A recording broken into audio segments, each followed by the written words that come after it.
Hello everyone, study IQ channel में आप सबका वापस स्वागत है। UPSC mains answer writing practice में आज हम 2019 में एक क्वेश्चन आया था डिजास्टर वनरेबिलिटी पे। जीएस 3 के अंदर ये कवर होता है डिजास्टर वनरेबिलिटी। क्वेश्चन थोड़ा सा ऐसा था कि जनरली हम लोग इसे किसी कंटेंट में पढ़ते नहीं है, आपको जनरली ये क्वेश्चन कहीं मिलेगा नहीं। And it is one of the type of question जहाँ पे आप अगर बैठ के 2 मिनट सोचेंगे तो आपको कंटेंट वहाँ पे मिल जाएगा, क्योंकि बहुत ही सिंपल कॉमन सेंस वाला सा क्वेश्चन था। तो आज ये क्वेश्चन हम क्यों अटेम्प्ट कर रहे हैं, क्योंकि ऐसे क्वेश्चन जब आते हैं और जब आपको लगता है कि अरे ये तो बिल्कुल नया शब्द है, कभी पढ़ा ही नहीं, कभी इसको कैसे अटेम्प्ट करेंगे, तो वो जो डर होता है, वो जो झिझक होती है ना कि सडनली आपको आउट ऑफ द बॉक्स कोई क्वेश्चन थ्रो कर दिया and you don't know how to answer, तो वैसे क्वेश्चंस को टैकल करने के लिए आज मैंने 2019 के पेपर से एक क्वेश्चन लिया है डिजास्टर वनरेबिलिटी पे। मेरा नाम संतोष चौधरी है, मैं CSE 2018 की सिलेक्टेड ऑफिसर हूँ। आप चाहें और आपको अगर यूपीएससी से कोई जुड़ा हुआ क्वेश्चन है तो आप मुझे little_simple_ बुथा पे पूछ सकते हैं। इसके साथ ही जैसा कि मैं आपको हर क्वेश्चन में बोलती हूँ, आपको ये क्वेश्चन अटेम्प्ट करना है, इसका आंसर अपने हाथ से लिखना है। एक बार क्वेश्चन समझ लीजिए कि क्वेश्चन का डिमांड क्या है। डिमांड ऑफ क्वेश्चन जानने के बाद कंटेंट मैं आपको बता रही हूँ, थोड़ा आप अपनी तरफ से सर्च करेंगे and then you will practise this question on your own. उसके बाद में you can send your PDF और your image file to either me on Instagram, या फिर आप स्टडी IQ के ईमेल ID doubts.studyiq@gmail.com पे भी भेज सकते हैं। तो क्वेश्चन देखते हैं। क्वेश्चन क्या है, 2019 का क्वेश्चन है ये। Vulnerability is an essential element for defining disaster impact and its threat to people. एक स्टेटमेंट देके रखा है कि वनरेबिलिटी किसको बोलते हैं? वनरेबिलिटी जिसमें आप प्रिपेयर्ड नहीं होते, यू आर अनप्रिपेयर्ड। आप अगर आप ऑक्सफोर्ड डिक्शनरी में देखेंगे तो आपको इसका मतलब मिलेगा कि दुर्बलता या फिर आप में नाजुकपन, विच इन वेरी जनरल लाइफ मतलब होता है कि आप उस चीज़ के लिए प्रिपेयर नहीं हो, आप वनरेबल हो, मतलब आपको उससे नुकसान हो सकता है, आपको उसमें टैकल करने की एबिलिटी नहीं है, तो आप वहाँ पे वनरेबल हो। तो क्या बोल रहा है कि डिजास्टर इम्पैक्ट में वनरेबिलिटी को काउंट करना एक एसेंशियल एलिमेंट होता है and its threat to people. किसमें? डिजास्टर का threat to people. Now question क्या है, ये तो स्टेटमेंट है। क्वेश्चन क्या है, how and in what ways can vulnerability to disaster be characterised? कैसे और इन किन तरीकों में, ठीक है, हमको बताना है कि भाई किस तरीके से जो वनरेबिलिटी होती है डिजास्टर्स के अंदर वो किस तरीके से कैरेक्टराइज करी जा सकती है। उसके बाद हमें डिस्कस करना है कि different types of vulnerability with reference to the disasters. Now ये इस तरह का क्वेश्चन है जिसमें आपको जनरली कंटेंट किसी भी कोचिंग मटेरियल में या कहीं बुक पे नहीं मिलता है, अनलेस आपने कभी लकीली कुछ पढ़ लिया हो तो। नाउ ऐसे क्वेश्चंस को कैसे टैकल करना है, इसमें पहले कीवर्ड्स पिक करने। कीवर्ड्स क्या है? वनरेबिलिटी एक कीवर्ड है, उसके बाद में डिजास्टर इम्पैक्ट एक कीवर्ड है, थ्रेट टू पीपल एक कीवर्ड है, फिर क्वेश्चन क्या है कि how and in what ways vulnerability to disasters be characterised, इसको कैसे कैरेक्टराइज्ड करना है। फिर अगला सवाल है कि डिस्कस करना है डिफरेंट टाइप्स ऑफ वनरेबिलिटी पे, okay, with reference to disasters, ठीक है। तो ये जो वनरेबिलिटी है ना, इन जनरल सेंस के लिए भी एक इंसान या कोई भी चीज़ होती है वो वनरेबल होती है नुकसान के लिए, लेकिन हमें यहाँ पे सिर्फ डिजास्टर के लिए, सिर्फ डिजास्टर की वजह से जो हो रही है वनरेबिलिटी उस पर फोकस करना है। ऑल्सो किस तरीके से थ्रेट टू पीपल है, ठीक है, उस पर फोकस करना है। सो अगर मान लो आपको इसका आंसर नहीं आता, you know nothing about this question, तो आप इसे कैसे अटेम्प्ट करोगे? सबसे पहले you will write about the vulnerability कि वनरेबिलिटी क्या होता है। वनरेबिलिटी एक ऐसा शब्द है जो आप अपनी लाइफ में बहुत बार यूज करते हो, तो इसका जो भी सिंपल डेफिनेशन आपको आता है इन रिस्पेक्ट टू डिजास्टर्स के बारे में आपने डेफिनेटली पढ़ा होगा GS 3 में, ठीक है। तो ये NCERT में भी बहुत अच्छे से कवर करा हुआ है डिजास्टर मैनेजमेंट, तो उसमें से आपको पता है डिजास्टर क्या होता है, वनरेबिलिटी आपको पता है, दोनों को मिक्स करके फटाफट से सोच के यहाँ पे एक डेफिनेशन लिख दो कि वनरेबिलिटी ड्यू टू डिजास्टर्स ये होती होगी, ठीक है। डेफिनेशन पूरी हो गई, इंट्रोडक्शन हो जाएगा। फिर पूछ रहा है कि इन कैसे और इन किन तरीकों में जो डिजास्टर की वनरेबिलिटी है उनको कैरेक्टराइज करा जा सकता है। इसका क्वेश्चन मान लो आपको कहीं आता है कि हम लोग पॉलिसी बना के कर सकते हैं, हम लोग कुछ साइंटिफिक तरीके से कर सकते हैं, इस तरीके से कैरेक्टराइज करा जा सकता है। अगर आपको समझ आ रहा है, थोड़ा सा कॉमन लाइफ में जैसे आप खुद को एज एन एडमिनिस्ट्रेटर या एज अ पॉलिसी मेकर सोच के देखो कि आपको लगता है कि किस तरीके से कैरेक्टराइज कर सकते हैं. इफ यू फाइंड 2-3 पॉइंट्स, इसको लिख दो. अगर नहीं आता है तो कोई बात नहीं, come to the another part of the question. Look at this question. Discuss different types of vulnerabilities with reference to disasters. Now this is a question anyone can easily answer. Vulnerability कितने तरह की होती है, उनको disasters में करना है. देखो, हो सकता है कि एक अमीर है, एक गरीब है, ठीक है. There is one person A which is, ये रिच है, और ये एक दूसरा पर्सन है बी जो पुअर है. नाउ एक तो ये हो गई इकोनॉमिक वल्नरेबिलिटी, राइट, ठीक है.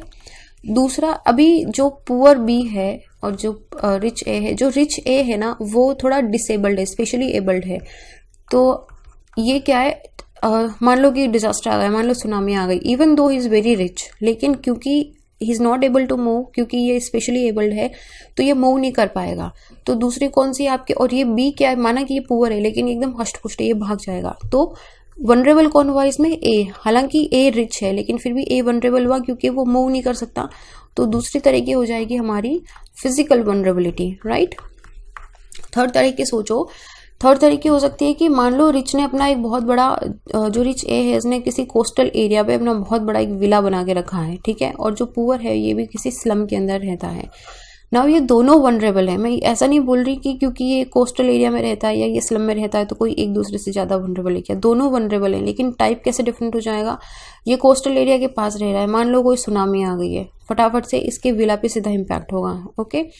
सिमिलरली स्लम में रहता है, मान लो कि अर्थक्वेक आ गया कोई, ठीक है, या स्लम का अगर जैसे किसी फ्लड का पानी है तो फ्लड का पानी स्लम में चला गया तो वनरेबल तो ये भी हुआ. तो दूसरे तरह की वनरेबिलिटी हमारी हो गई है एनवायरमेंटल वनरेबिलिटी, या फिर आप इसे बोलते हो कि लोकेशनल वनरेबिलिटी बोल सकते हो आप, ठीक है. इसी तरीके से हम एक और देखेंगे कि एक तरीके होती है सोशियो वनरेबिलिटी. तो ये अगर आपको मान लो नहीं भी पता है कितने तरीके होती है तो आप एक सिंपल एग्जांपल सोच के, आप एक सिंपल थोड़ा सा 2 मिनट के लिए आराम से बैठ के सोच के भी आप ये बता सकते हो कि कितने तरह की वनरेबिलिटीज होती होगी. सो अगर आपको पूरा क्वेश्चन भी नहीं आता है, एटलीस्ट आप 50% to 60% of the question attempt कर ही सकते हो, ठीक है. तो ऐसे क्वेश्चन में जिनमें आपको लगता है कि ये बिल्कुल नया कुछ आ नहीं रहा है तो कोई बात नहीं, जितना आता है सोचो थोड़ा कॉमन लाइफ से, as an point of view from the administrator, as a student, as a common people also, सोच के उसका आंसर आप लिख सकते हो. तो लेट्स सी इसका आंसर क्या होगा. United Nations office of disaster risk reduction UNDDR ने वनरेबिलिटी का एक डेफिनेशन दिया था कि वनरेबिलिटी क्या होता है. ना वनरेबिलिटी एक ऐसी कंडीशन है जो डिटरमाइंड होती है किससे, physical, social, economic and environmental factor से, और प्रोसेस करती है जिनकी सस्पेक्टेबिलिटी, जिनमें जो नुकसान की बोलते हैं ना कि तय वो ज़्यादा हो जाती है of an individual, community, asset और system to the impact of the hazard. Physical, social, economic, environmental factor से डिटरमाइन होने वाली जो वनरेबिलिटी है ये और भी ज़्यादा इंक्रीज हो जाती है किसी भी इंडिविजुअल, कम्युनिटी, एसेट या सिस्टम के लिए जब हजार्ड का इम्पैक्ट होता है. तो वनरेबिलिटी क्या होती है, बहुत ही लेमैन लैंग्वेज में अगर हम बोले वनरेबिलिटी क्या होती है तो it is the inability to register disaster. आपके पास, आपको पता है डिजास्टर होने वाला है, या मान लो कि आपको नहीं भी पता, बट लेकिन आप उसे रोक नहीं पा रहे हो, आप रजिस्ट नहीं कर सकते टू एनी हजार्ड, और आप उसके लिए कुछ रिस्पॉन्ड भी नहीं कर सकते, आप बस उसमें जो भी नुकसान होगा उसको झेलोगे. So when a disaster is occurred, for instance people जो प्लेन्स पे रहते हैं वो हर साल फ्लड्स के लिए वनरेबल होते हैं, जबकि जो पीपल हायर प्लेन्स पे रहते हैं, ठीक है, जैसे कि बंगाल का एरिया, जैसे आसाम का एरिया है, जैसे बिहार का एरिया है, वहाँ पे फ्रीक्वेंटली फ्लड आता है तो वो लोग वनरेबल हैं फ्लड के लिए हर साल के लिए. और जो लोग कोस्टल एरिया में रहते हैं, स्पेशली जहाँ पे सुनामी के ज़्यादा चांसेस रहते हैं, वो सुनामी के लिए वनरेबल हैं. सिमिलरली जो हिमालयन रीजन्स में रहते हैं वो लैंडस्लाइड के लिए वनरेबल हैं, लैंडस्लाइड के लिए, अर्थक्वेक के लिए. तो ये सब डिफरेंट टाइप्स ऑफ वनरेबिलिटी है जो डिफरेंट टाइप ऑफ डिजास्टर्स के लिए है.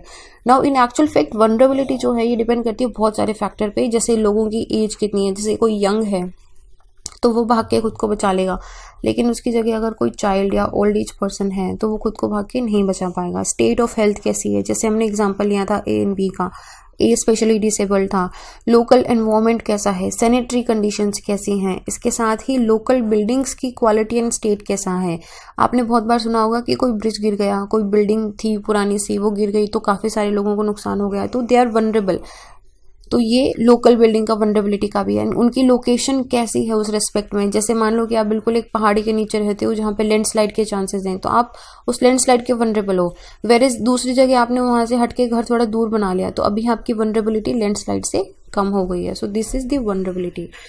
वनरेबिलिटी जो होती है वो आप इसे ऐसे समझ सकते हो कि जब भी कोई हजार्ड या इवेंट होता है तो आपका एक्सपोजर उससे कितना है, उस एक्सपोजर के साथ ही आपकी सेंसिटिविटी कितनी है।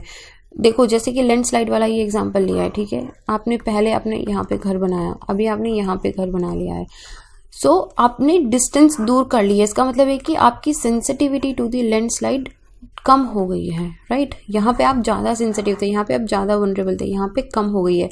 इन सब को मिला के हमारा होता है कि आपका कितना इम्पैक्ट पड़ेगा, किस पे, ह्यूमन लाइफ पे कितना इम्पैक्ट पड़ेगा, एनवायरनमेंट पे कितना इम्पैक्ट पड़ेगा, इन सब के बारे में हम डिस्कस करते हैं।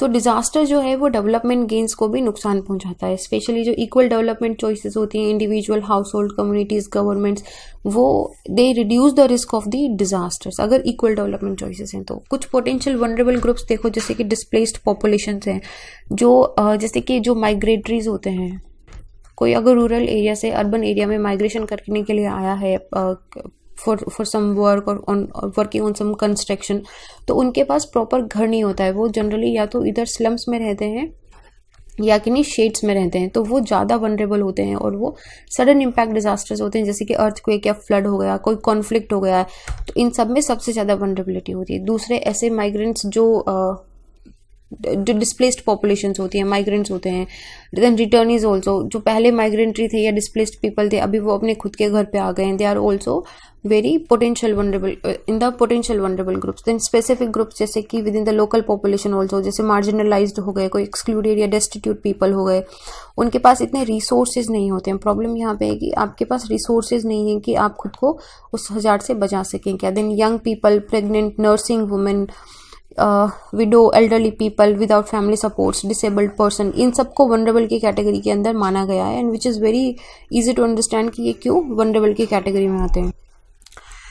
सेकेंड हमको क्या पूछा था कि असेसमेंट करना है कि आप वनरेबिलिटी को कैसे कैरेक्टराइज करोगे। सो ये इट्स मेन लिंकेज कि डिफरेंट कंपोनेंट ऑफ रिस्क के साथ आप इसको कैसे लिंक करते हो। अगर if only the population in the decision maker, उनको पता है कि कहाँ पे और किस तरीके वनरेबल पॉपुलेशन है, क्या वनरेबिलिटी क्या है, टाइप ऑफ वनरेबिलिटी क्या है, कि आप socio economic, physical, environmental factor कौन सा ज़्यादा मेजर रोल प्ले कर रहा है, आपने पूरा एनालिसिस करा है, तभी आप एडिक्वेट मेजर्स ले सकते हो कि उनकी वनरेबिलिटी को कम कैसे करना है। तो जनरली इसमें दो अप्रोचेस होती हैं, scientific approach and policy approach. Scientific approach में क्या होता है कि जैसे अर्थक्वेक का एग्जांपल लो, जैसे साइंटिस्ट ने बता रखा है कि हिमालयन रीजन जो है ये अर्थक्वेक के लिए प्रोन एरिया है, तो ये अभी पता है, ठीक है, this is scientific method, it includes the research line of the practical measurements. हमने प्रैक्टिकली रिसर्च के साथ हमने ये बताया कि हिमालयन रीजन वेस्टर्न घाट से ज़्यादा अर्थक्वेक प्रोन है, तो हम क्या करेंगे, अर्थक्वेक के लिए जितने भी हमारे मेजरमेंट्स हैं, एडिक्वेट मेजरमेंट्स हैं, तो वो हम ज़्यादा हिमालयन रीजन में जो लोग रहते हैं उनको बताएंगे, ठीक है। सेकंड होता है पॉलिसी अप्रोच। पॉलिसी अप्रोच में क्या होता है कि आप इंफॉर्मेशन प्रोवाइड करते हो, ठीक है, इट्स लाइक कि आपने मतलब it's like the government is coming in between, तो they provide information about the spatial distribution of vulnerability to different natural hazards upon which the authorities needs to take actions. अभी scientist ने बता दिया कि यहाँ पे ये वनरेबल एरिया ना, what the government will do, they will make a committee, policy बनाएंगे, डिस्कस करेंगे कि कैसे उनके वनरेबिलिटी को कम करना है, क्या हमें मेजरमेंट्स लेने हैं।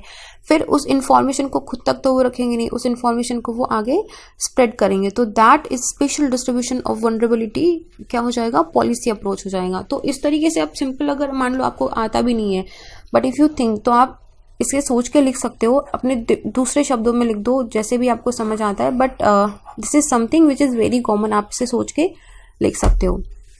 नाउ हमारा last part of the question था डिफरेंट टाइप ऑफ वनरेबिलिटीज। तो डिफरेंट टाइप ऑफ वनरेबिलिटीज बहुत सिंपल है। देखो फिजिकल वनरेबिलिटी हमने देखा था, it is element at risk, the potential for, ये थोड़ी आपको लगेगा कि बहुत ही कॉम्प्लिकेटेड सी लैंग्वेज है, ऐसा क्या है, लेकिन आपको जैसे सिंपल लैंग्वेज में, अगर सिंपल वर्डिंग में अगर समझ आए, बट विद एग्जाम्पल्स अगर आप दे देते हो उसमें, तो और भी सही आंसर बन जाता है। तो फिजिकल वनरेबिलिटी क्या होता है, the potential for physical impact on the physical environment which can be expressed as elements at the risk. इसमें जो डिग्री ऑफ लॉस होता है जो भी आपको एलिमेंट ऑफ रिस्क या फिर set of element of risk दिया गया है, that is resulted from the natural phenomena, और इसको ऑन द स्केल 0 to 1 पे मेजर करा जाता है कि अगर 0 है तो कोई डैमेज नहीं हुआ है, अगर 1 है तो काफी डैमेज हुआ है। ओके, सो फॉर एग्जाम्पल जैसे अर्थक्वेक है, तो आपने सुना होगा कि जापान में जनरली जो घर होते हैं वो लकड़ी के होते हैं। क्यों? क्योंकि जापान में अर्थक्वेक बहुत आते हैं और वो लकड़ी के घर इतने वनरेबल नहीं होते हैं।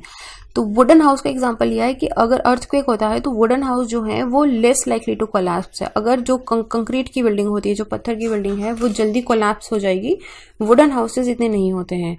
सो दैट इज, इसका मतलब क्या हुआ कि अगर हम यहाँ पे कंक्रीट का घर लगाते तो हम यहाँ पे फिजिकल वनरेबिलिटी को लाइक 0.8 या 0.7 जितना भी उसका क्वालिटी होता है उसके अकॉर्डिंगली देते हैं। पर इस वुडन हाउस को हम कितना देंगे? इसको हम कम देंगे, 0.2 0.3 समथिंग, क्योंकि ये कम वनरेबल है। Okay, second type of vulnerability होता है इकोनॉमिक वनरेबिलिटी, विच मीन्स कि potential impact of hazard on the economic asset कैसा है। सब तरीके primary, secondary, tertiary business interrupt हो जाता है, लोग पॉवर्टी में और भी ज़्यादा चले जाते हैं, जॉब चली जाती है। तो ये डिफरेंट इकोनॉमिक सेक्टर्स की वनरेबिलिटी है। फॉर एग्जांपल ऐसी फैमिलीज जो लो इनकम होती हैं, जिनकी वो जो आसपास के हाई रिस्क एरियाज में रहती है अराउंड द सिटीज़, उनके पास इतने रिसोर्सेज नहीं होते, इतने पैसे नहीं होते हैं कि वो एक अच्छा घर अच्छी लोकेशन में खरीद सकें। तो ये लोकेशनल भी है और इकोनॉमिक भी वनरेबिलिटी है। अगर कोई भी डिजास्टर होता है तो सबसे पहले उन्हीं पे इम्पैक्ट होता है। थर्ड टाइप का है हमारा सोशल वनरेबिलिटी। सोशल वनरेबिलिटी का मतलब क्या है कि it is a potential impact on the event of groups, जैसे कि पुअर पीपल हो गए, सिंगल पेरेंट हाउस होल्ड्स हो गए, प्रेग्नेंट या लैक्टेटिंग वुमेन हो गई है, हैंडीकैप चिल्ड्रन, एल्डरली पीपल। तो इनको ना, मान लो अगर पब्लिक अवेयरनेस होती भी होगी, इनके पास पब्लिक अवेयरनेस पहुंचाई भी जाती होगी, लेकिन ये बहुत फास्टली रिएक्ट करके खुद को बचा नहीं पाते हैं। तो ये बहुत ही ज़्यादा सोशल वनरेबिलिटी वाले ग्रुप के अंदर आते हैं। जैसे women and children, they are very vulnerable to the disaster as compare to the man.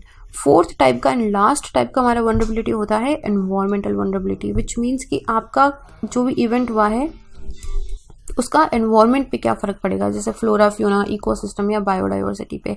For example आपने देखा स्टार्टिंग में हमने ए और B, the rich and poor person का एग्जांपल लिया था ना, तो जिसमें रिच पर्सन कहाँ रह रहा था? Near the coastal area. तो कोस्टल एरिया में जो रह रहा है वो सुनामी के लिए या फिर जो हमारा साइक्लोन्स आता है उसके लिए ज़्यादा वनरेबल रहेगा रेदर देन दी पर्सन जो प्लेन्स में रहता हो, जो कोस्टल एरिया के पास नहीं रहता है। तो ये हमारी एनवायरमेंटल वनरेबिलिटी है। सिमिलरली जो फ्लड प्लेन्स में रहते हैं वहाँ पे वो ज़्यादा फ्लड के लिए वनरेबल है रेदर देन द पीपल जो फ्लड प्लेन्स के से थोड़ा दूर रहते हैं। तो that is our environmental vulnerability. तो इस तरीके से बहुत ही सिंपल है, डेफिनेशन लिख के एग्जाम्पल दे देना जो आपको पता ही होगा, जैसे सिंपल वर्ड, इसके जो टॉपिक्स है सब हेडिंग से ही पता चल रहा है।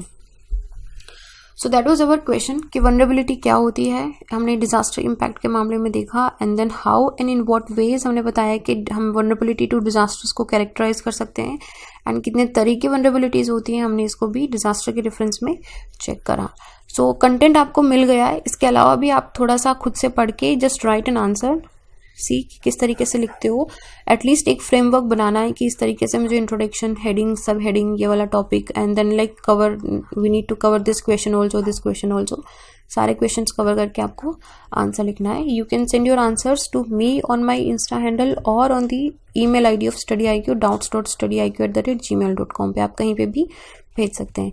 इस क्वेश्चन का जो PDF है वो आपको मेरे इंस्टाग्राम के बायो में एक गूगल ड्राइव का लिंक देके रखा है, वहाँ से आपको मिल जाएगा। You can download it from here, and on with that note, let's finish this question. I'll see you guys in the next question. Till then, be happy. Jai Hind.